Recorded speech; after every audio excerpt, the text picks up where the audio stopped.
For what purpose does the gentleman from New Jersey seek recognition? Mr. Speaker, I move to suspend the rules and pass H.R. 1193, the Cardiovascular Advances in Research and Opportunities Legacy Act, or the Carroll Act, as amended. The clerk will report the title of the bill.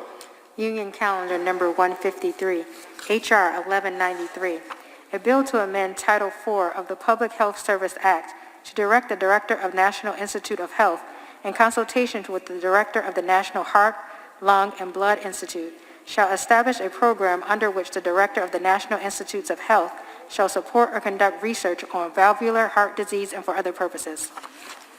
Pursuant to the rule, the gentleman from New Jersey, Mr. Pallone, and the gentleman from Kentucky, Mr. Guthrie, each will control 20 minutes. The chair recognizes the gentleman from New Jersey. Thank you, Mr. Speaker. I ask unanimous consent that all members may have 5 legislative days in which to revise and extend their remarks and include extraneous material on H.R. 1193. Without objection. And, Mr. Speaker, I yield myself such time as I may consume. The gentleman is recognized. Mr. Speaker, valvular heart disease is a rising health threat to many otherwise healthy people. Each year, more than 25,000 Americans lose their lives to valvular heart disease, and they are predominantly young women. And unfortunately, the disease's reach is only increasing with more than 5 million diagnoses each year. Despite this rising incidence, there is so much that we do not know about valvular heart disease. Specifically, we do not have a good understanding about what makes the disease life-threatening. So today, we're taking an important step to address this gap by considering H.R. 1193, the Carroll Act. I want to commend Representative Barr for introducing this legacy bill in honor of his late wife, Carol, who died unexpectedly in June 2020 from an underlying valvular heart disease condition. This bill will help other families avoid the same tragedy his family has faced. The Carroll Act will expand research on valvular heart disease and its treatment by authorizing a grant program administered by the National Institutes of Health in cooperation with the National Heart, Lung, and Blood Institute. It will also require the Centers for Disease Control and Prevention to carry out projects to increase education, awareness, or diagnosis of valvular heart disease, and to reduce cardiac deaths caused by valvular heart disease. I urge my colleagues to support this bill, and I reserve the balance of my time, Mr. Speaker. The gentleman reserves. The gentleman from Kentucky is recognized. Thank you, Mr. Speaker. I yield myself as much time as I may consume. The gentleman is recognized. Thank you, Mr. Speaker. I rise today in strong support of H.R. 1193, the Cardiovascular Advances and Opportunities Legacy Act, or the Carroll Act, introduced by my good friend and fellow Kentuckian, Representative Andy Barr.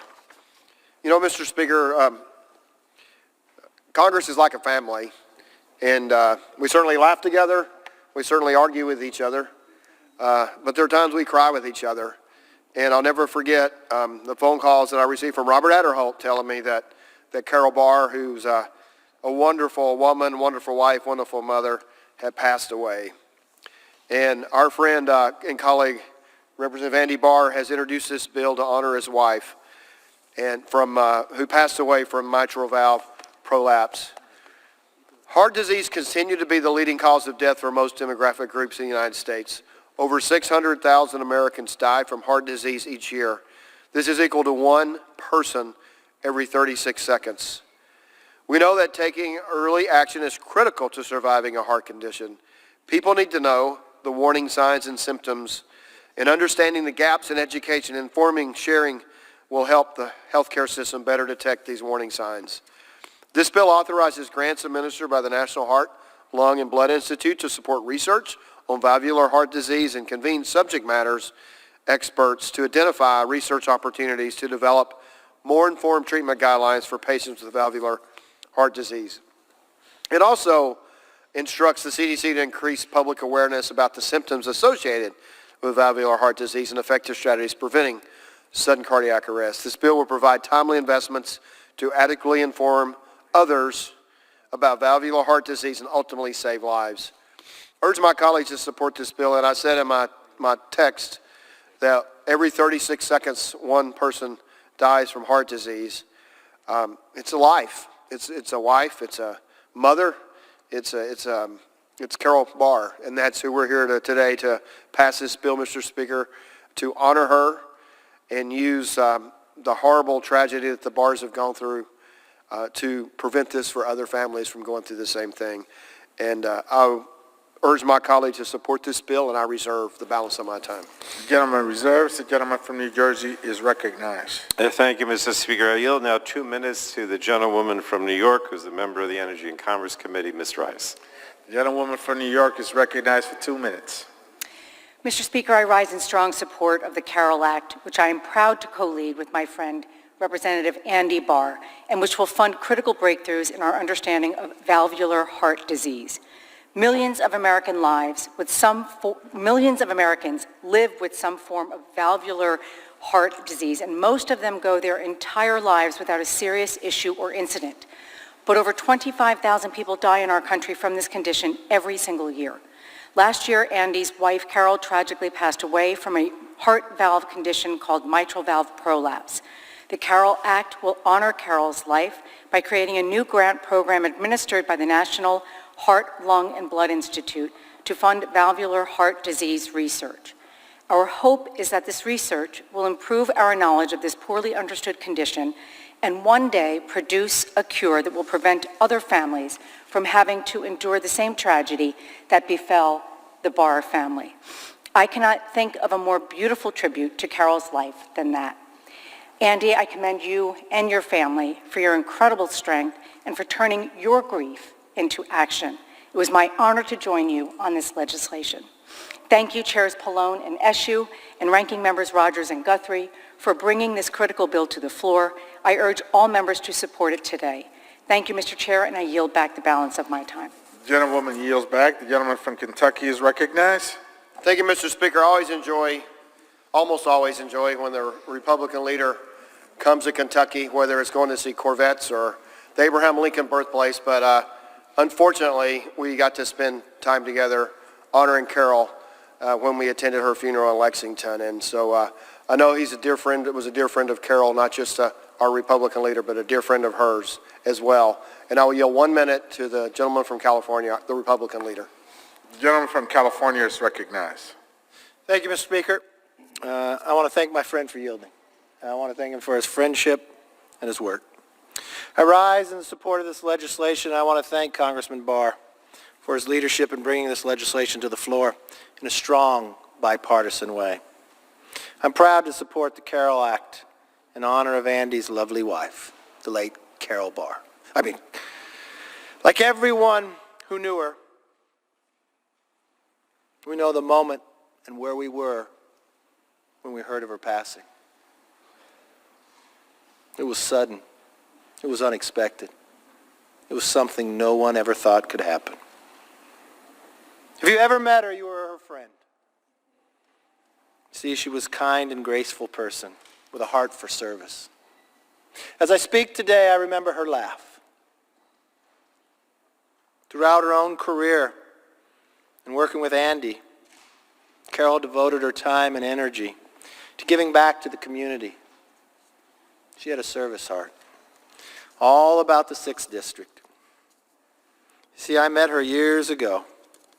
Met her when she first knew Andy before either daughter were born. I was able to watch them grow and watch the look in their mom's eyes. I remember this one time, Andy, when we were there and she was holding Eleanor. Eleanor was showing me her parade wave. You see, Carol led a highly respected career in sales at Pfizer. She served as executive director for the Henry Clay Center for Statesmanship, and she volunteered at the Junior League of Lexington and the University of Kentucky's College of Communication and Information National Advisory Board. It was her faith, her patriotism, and her generosity towards her neighbors were manifest. For those who attended the time to honor her life, you'd hear speaker after speaker after speaker would tell the moment in time they could tell you the moment Carol walked into their life. The interesting part, when they told it, their life got better, but Carol never walked out of their life. That was the interesting. And oh, how she loved Andy and her 2 beautiful girls, Eleanor and Mary Clay. You know, this disease strikes you at a time you don't even know. They just come back from doing something most all of us do, the photos, family photos, even getting ready for a campaign. You look at her face, you look at the children's face, and you know Andy, Carol did all the work. Carol prepared everybody. Andy's a great legislator. Carol made everything happen. I love when I meet people, I meet early on. I'd always ask Andy and Carol, how did you first meet? Andy would tell you the story. He saw her and he could tell you the moment it happened. And he had a plan. His plan, he had it all mapped out. He was going to ask for her business card. He just didn't realize she didn't have one. The problem with Andy is he didn't have a backup plan. But the great thing about it is God had already taken care of this. God had already had a plan for Andy and Carol. 8 weeks later, he brought them back together again. And this time, Andy didn't let her get away. And they were married for more than 13 years. I cannot tell you the loss we feel. Andy feels it every day. The community feels it every day. There's not a day goes by that we don't pray for him and the girls. There's not times when I'd pick up, just call and check on them. I remember doing it recently, and he said it was a good weekend. He took the girls, just the girls and him, and went to the place that the Barr family would always go to. It was in the woods. It was time of reflection. There's others in this body that have had to deal with this type of loss. A loss in your own family. You all know the different ways to suffer. We're all familiar with the different 5 stages of grief. The denial, the anger, the bargaining, the depression, and the acceptance. Andy didn't have time for any of them. But Andy channeled his grief into what I believe is the 6th stage, the lawmaker. And he did something important, working to honor Carol today, but save lives for everybody else in the future. We're going to do work today, and most people, when they talk about Congress, wish we did every day. There's not going to be partisanship.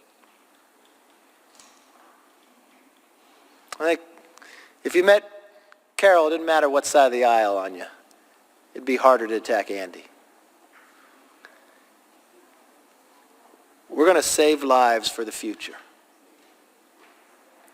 And that's exactly what this bill does, Madam Speaker. It saves lives.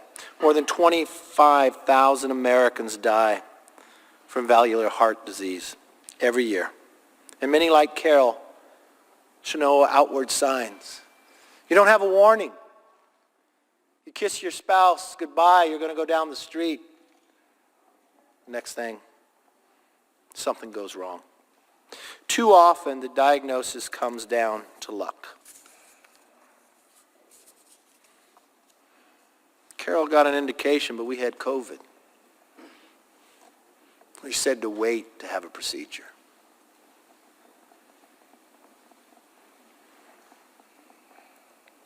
We must do better. Our doctors and families deserve to have better information so they can make the right decisions about treatment. The Carol Act will help get them the information by providing $20 million in research grants to study the valvular heart problems. Andy, your work to pass this bill in honor of Carol has truly been an inspiration to all of us. All those moments that I had an opportunity to spend with them, I always reflect on this one. Like many of you, collectively we'll do a trip to Israel. Legislatively, foreign policy. There was this moment in that trip, and you know that trip is filled with meetings after meetings after meetings, and you're on a different time zone, and it gets tiring, and from up early to late at night. Carol would always be smiling. We were visiting this one facility with the Sermon on the Mount. where Jesus has spoken. I remember standing next to her, reading the story in the Bible. I remember her smile. More importantly, I remember her love for all. I know she's with us today. I know she's proud of Andy. She's proud of Eleanor and Mary Clay. Her work on life on this earth was not long, but her impact was great. Today what we're doing is right. Today what we're doing is going to make tomorrow better. Andy, your dedication, which is so ably represented in this important bill, is fitting tribute to Carol. She had a heart for service. Anyone that knew her will tell you that. Today we're going to honor her memory and we're going to salute you. We're going to salute that Carol made a difference.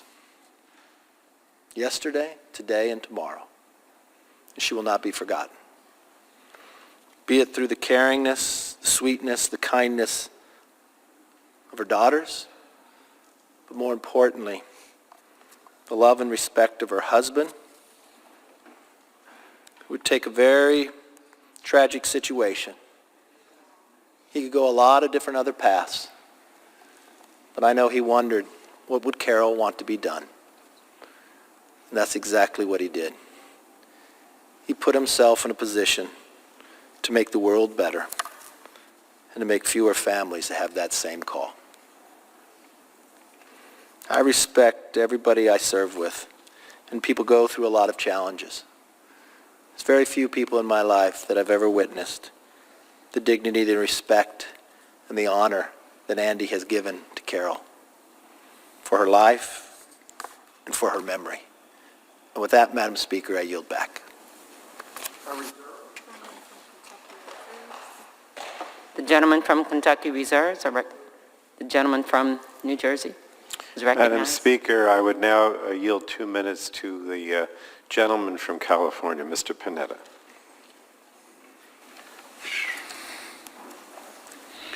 The gentleman from California is recognized. Thank you, Madam Speaker. Thank you, Mr. Chairman. I rise today to support the bipartisan Carol Act. My good friend, Representative Andy Barr, and so many others in this nation who either have valvular heart disease or lost loved ones to this disease. The Carol Act is necessary now more than ever, as each year 25,000 Americans lose their lives to this often hidden yet very deadly deficiency of the human heart. This legislation would help prevent those deaths by authorizing grant programs at the National Heart, Lung, and Blood Institute that will not only bolster research on heart valve disease, but also it will help identify those with this disease so that they can treat this disease before it's too late. So on behalf of the very fruitful life lived by Carol Barr, on behalf of the future fulfilled lives of Mary Clay and Eleanor Barr, I not only support the Carol Act, but I urge my colleagues to stand in solidarity with Andy Barr to give him our vote and the full strength to fulfill Carol's legacy and to continue carrying the torch so that those with this disease can continue living their lives to the fullest. Thank you, Madam Speaker. I yield back. The gentleman from New Jersey reserves. We have more speakers. We do. Madam Speaker, I yield 3 minutes to the Republican whip, Mr. Scalise from Louisiana. The gentleman from Louisiana is recognized. Thank you, Madam Speaker, and I thank the gentleman from Kentucky for yielding. I rise with a heavy heart, but in strong support of this legislation, the Carol Act. Clearly, if you look at the policy, we're here today to expand research on valvular heart disease to help save more lives. But we're also here to pay tribute to Carol Barr and talk about a special person that we were blessed to know. Carol was one of those people who would light up a room. I was blessed to be in many of those rooms with Andy and Carol and their two beautiful daughters. And then we got the news, and it was news that you don't wish upon anybody, but to watch how Andy has carried on a legacy since then, obviously caring for Carol's legacy, caring for those two beautiful young daughters, but then turning it to something bigger with the Carol Act. This legislation is going to help some of those 25,000 Americans who lose their lives every year to valvular heart disease, many of them young women like Carol. So hopefully we can prevent others from having to go through what Andy went through and what all of us went through. Because while we battle on the day-to-day issues, we care about each other. We're family in many ways. We spend a lot of time here together. We get to know each other personally. I got to know Andy. I was in charge of recruiting in 2012, and he was the first recruit that I called.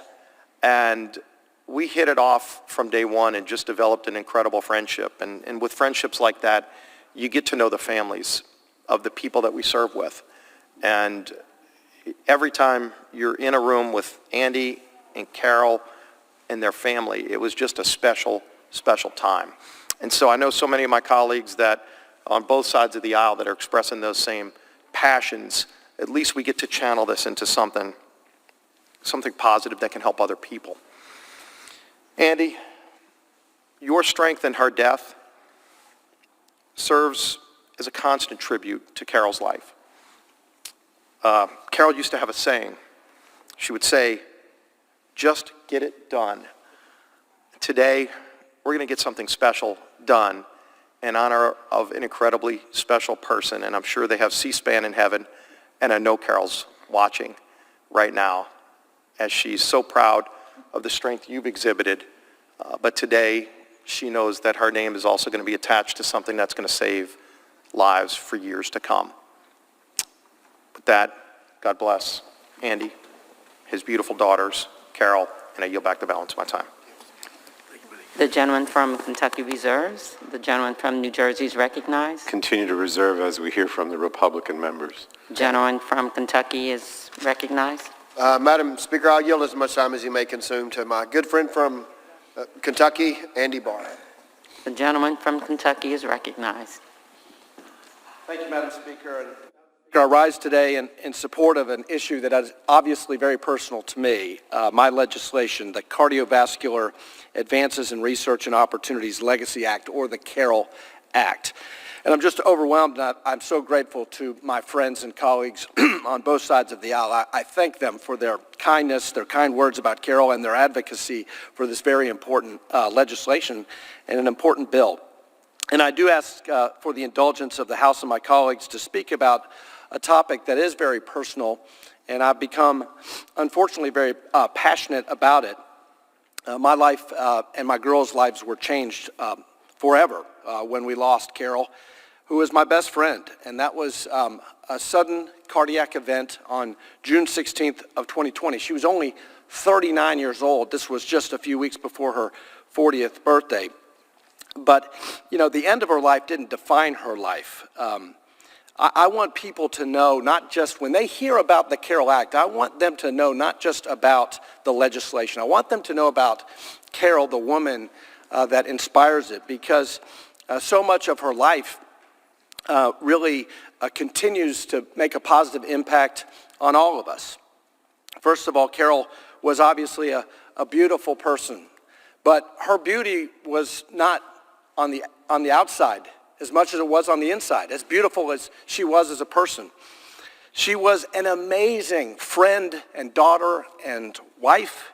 She was so supportive. Everybody who serves in this body knows it takes so much support from a spouse, and I witnessed that every day, both in this job and out of this job in the 12 years that we were married. She was a supporter. She was a selfless giver. And she was a giver not just to me and my girls. She was a selfless person with everyone, with her friends, with her family. She was always going out of her way to do for others and put others ahead of herself. Professionally, she was incredibly accomplished. She worked in the pharmaceutical industry. She was a planner, a list maker, a detailed organizer, which was great for me because I wasn't any of those things. She complimented me. She kept me going. She kept me on time and organized. I was not a list maker, and she was. She was a go-getter. And as my friend Whip Scalise said, she had this great saying, and she said it to me the weekend before she passed away, just get it done. But of course, you know, her greatest legacy was her motherhood. She was defined by her motherhood of our girls, Eleanor and Mary Clay. She was the best mother in the world. Now, she only had 9 and 7 years, but she packed it in, and she left a great mark on those kids, and they are her greatest legacy. I'm so proud of our girls, and my youngest, Mary Clay, always says, Daddy, when you give these speeches, why don't you talk about me? And Mary Clay, I'm talking about you, and I'm talking about your sister Eleanor right now, because you are your mother. You shine through, and your mother will continue to shine through you all. So what's her story? What's Carol's story? At a young age, in 7th grade, she was diagnosed with an underlying condition called mitral valve prolapse, or floppy valve syndrome. This is a typically benign condition that results in sudden cardiac death in only 0.2% of the cases. The odds were decidedly in her favor, and she knew that, and she talked about that, and her physicians talked about that. They said it was no big deal. She said it was no big deal. I said it was no big deal because everybody thought it was no big deal. We just had to monitor it, and we did. And Carol, sadly, was one of those unlucky people in that 0.2% category.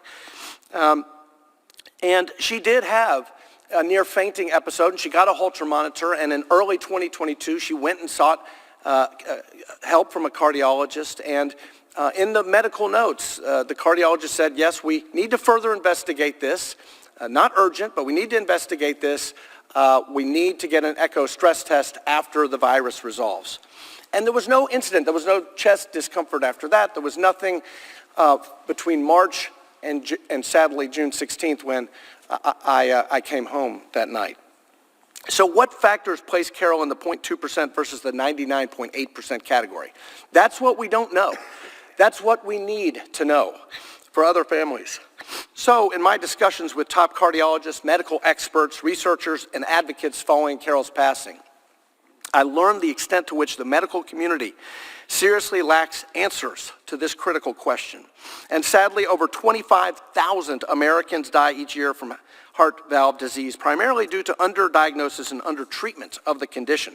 So inspired by the extraordinary life of my wife, and also many, many experts, the cardiologists who contributed to this work, with the help of experts at the National Heart, Lung, Blood Institute, we introduced the Carol Act to better equip our medical community with the resources needed to develop predictive models, inform communities, and save lives of other loved ones. So specifically, the Carol Act authorizes a grant program administered by the National Heart, Lung, and Blood Institute to support research on MVP. And this legislation marshals the full power of 21st century medical innovation and encourages the utilization of technological imaging and precision medicine to generate data on individuals with valvular heart disease. It's through this research that we can help identify Americans at high risk of sudden cardiac death from valvular heart disease and develop prediction models for high-risk patients, enabling interventions and treatment plans to keep these patients healthy throughout their lives. Additionally, the Carol Act will instruct the Centers for Disease Control and Prevention to increase public awareness regarding symptoms of valvular heart disease and effective strategies for preventing sudden cardiac death. Madam Speaker, I am honored and so grateful that this bill, the Carol Act, has earned the bipartisan support of over 180 members of this body and all of my colleagues on both sides of the aisle who have been critical to bringing this legislation to this point. The speakers here today, I'm so humbled and grateful to them. To my good friend, Congressman Guthrie, who was a dear friend of my wife, to the minority leader, Kevin McCarthy, and Whip Scalise, both of whom knew and counted Carol as one of their friends. My good friends, Kathleen Rice and Jimmy Panetta on the other side, who have been just awesome to work with on this. Chairman Pallone, I really appreciate your leadership, and Leader Hoyer as well. My good friends Brad Winstrup and Bill Huizenga, who've been really helpful to me in this difficult time. And I'm also grateful for my friend and fellow Kentuckian Senate Republican leader Mitch McConnell, who is leading the companion bill in the Senate, and Arizona Senator Kyrsten Sinema, who I served with in my class here. Sadly, Kyrsten lost a sister to a similar condition, and they are leading the companion legislation in the Senate. And finally, I want to acknowledge and thank the over 20 medical groups who supported our bill, including the American Heart Association, the American College of Cardiologists, and Women Heart Health, and the scores of doctors that we consulted who really were instrumental in helping us. And I'll just say a few. Dr. Mary Shepard, Dr. Alan Doherty, and Dr. Nazar Faluji in the district that I represent at the University of Kentucky. Also, Dr. Gary Gibbons and his team at the National Heart, Lung, Blood Institute. Dr. Francesca Delling at the University of California, San Francisco, and Dr. Banau at Northwestern. They were all instrumental in crafting this legislation. So, Madam Speaker, in conclusion, Carol Barr's greatest legacy will always be our two daughters, and she wouldn't have wanted this. She doesn't want this as her legacy. She wanted to raise our kids. But I will tell you this, that even though the doctor said that her heart gave out, because of her life and her legacy and this bill, she is going to be remembered as having the most powerful heart of all, of anyone we've ever met. And I hope my colleagues in the House will help me move one step closer to enshrining that legacy in a way that will help others avert this tragedy that has so profoundly affected my family. And honey, we are getting it done. I yield back.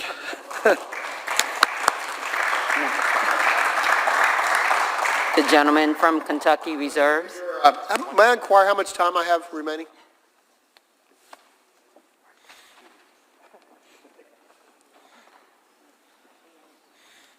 The gentleman has 5 minutes remaining. Thank you, Madam Speaker. Madam Speaker, you can use whatever Some of your time we have thank as you. well. Then we just have a couple more speakers, so thank you. So I'd like to yield 1 minute to Mr. Huizenga. I know a dear friend of my colleague from Kentucky and Carroll. Mr. Huizenga from Michigan, I yield 1 minute. Well, I appreciate the opportunity, and I don't know how you follow Andy Barr and that story. And Andy, you talked a lot about Carol, as you should. But we also want to talk about you and how you responded. This is an opportunity to turn a tragedy into hope. And there's a lot of people that would be too bitter, too angry, too frustrated, too betrayed to take that opportunity and refocus it and turn it into help for others. You're doing that. And you're showing your daughters what your wife would do. So those of us who knew her, you're absolutely right. I can still hear in my mind's eye or my mind's ear this, just get it done. It would be a desperate tone sometimes, right? Just get it done. But the words that I think of as I was sitting here, and I've sort of thrown aside all the prepared remarks, and I just want to speak from the heart. I just started writing down a few words, passionate. Expired. Can I additional minute? Gentleman's recognized. Thank you, and sorry, it goes quick, but passionate, patriot, fierce, not mean, but fierce, and focused. She was a leader of teams, but a leader of your family, too. And Andy, that's you. You've been forced into some roles that you were not expecting you were going to have to take care of. And this is what you do best. You throw yourself in, you dive in, and you work hard to help others. And that, too, is a legacy. A legacy for Carol and for the girls and for Eleanor and Mary Clay. Know that your mom loved you. She loved you. And your dad loves you. And she's not with us today, but she's not gone, because we won't forget her. And we will make sure her legacy continues. Andy, we love you, and we're here for you. And I'm so grateful we can help so many others around the country. And thank you. Madam Speaker, I'll yield 3 minutes to our good friend from Cincinnati. I know he's taken Andy under his wing over the last few last year. It's hard to believe it's been a year, over a year. But Brad Winstrup from Ohio. The gentleman from Ohio is recognized. Thank you. Madam Speaker, I'm proud to rise today in support of my good friend, my dear friend, Congressman Andy Barr, and his legislation, named, of course, in memory of his late wife, Carol. You know, Andy knows, Monica and I loved being with Carol and Andy whenever we could. Whenever we could get together, it was great, especially when we traveled together. Let me talk about the bill for a second. The Cardiovascular Advances in Research and Opportunities Legacy Act, or CAROL Act, will help to advance research on valvular heart disease. Specifically, this bill authorizes grants that allow us to identify and develop a cohort of individuals with valvular disease. We will then be able to gather data and help doctors determine which individuals are at high risk of sudden cardiac death. And finally, the bill will convene subject matter experts to strategize on what research is needed to develop guidelines for treatment of patients with mitral valve prolapse. So as a doctor, I know this legislation will undoubtedly help to save lives, many, many lives. The bill's 180 co-sponsors who span the political spectrum are a testament to how important this body believes this bill to be. So today we take another step towards getting this bill across the finish line. It'll be a fitting tribute to a beautiful life when we see it signed into law. Madam Speaker, I know Carol is beaming with pride as she looks down on Andy today. And Andy and Carol's girls, Eleanor and Mary Clay, are even more proud of both their mom and their dad than they already are on this particular day. So may God bless Andy and Carol Barr. Carol reached out and touched the face of God, but the positive effects of her life and Andy's work will never perish. Their legacies are that they bring good things to life. So I'm glad to see all of my colleagues here to support this bill, and I urge its passage. And with that, I yield back. Thank you, Madam Speaker. I believe I'm close to out of time. If the chairman would yield to the ranking member of the committee, she'll close. Madam Speaker, I yield such time as we have to Mr. Guthrie. I yield to the ranking member of the full committee as much time as you may consume. The gentlelady from Washington is recognized. Thank you, Madam Speaker. And first, to my colleague and friend, Andy Barr, what a beautiful tribute to Carol. And I join my colleagues, everyone here today, in strong support of the CAROL Act. We love you. We love Carol. Our hearts go out to you. I'm sitting here and I'm thinking, what a beautiful tribute. And to Eleanor and Mary Clay, I just saw your Christmas card and I was thinking, you're beautiful and you are loved and you shine brightly, just like your mom did.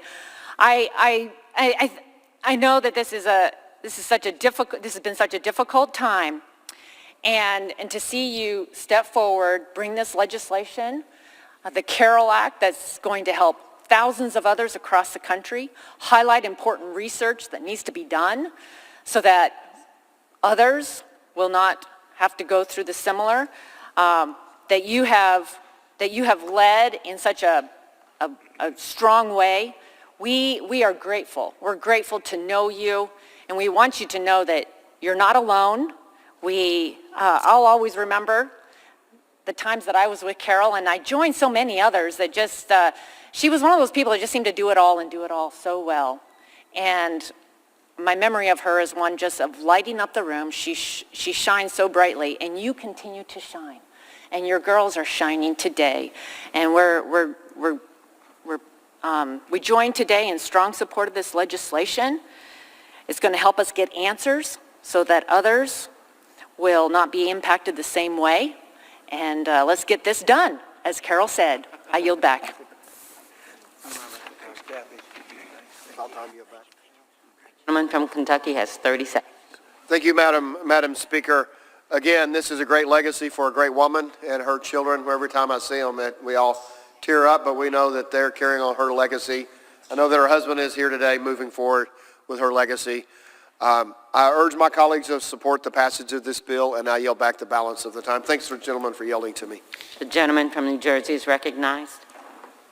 Let me just say again what a tribute that Andy Barr has made to his wife, and this is such an important bill in terms of trying to deal with this disease. So again, I urge bipartisan support and yield back.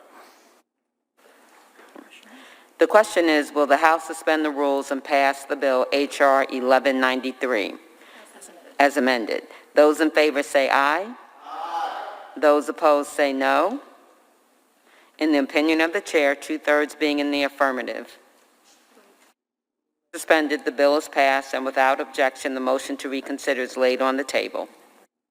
Without objection, the title is amended.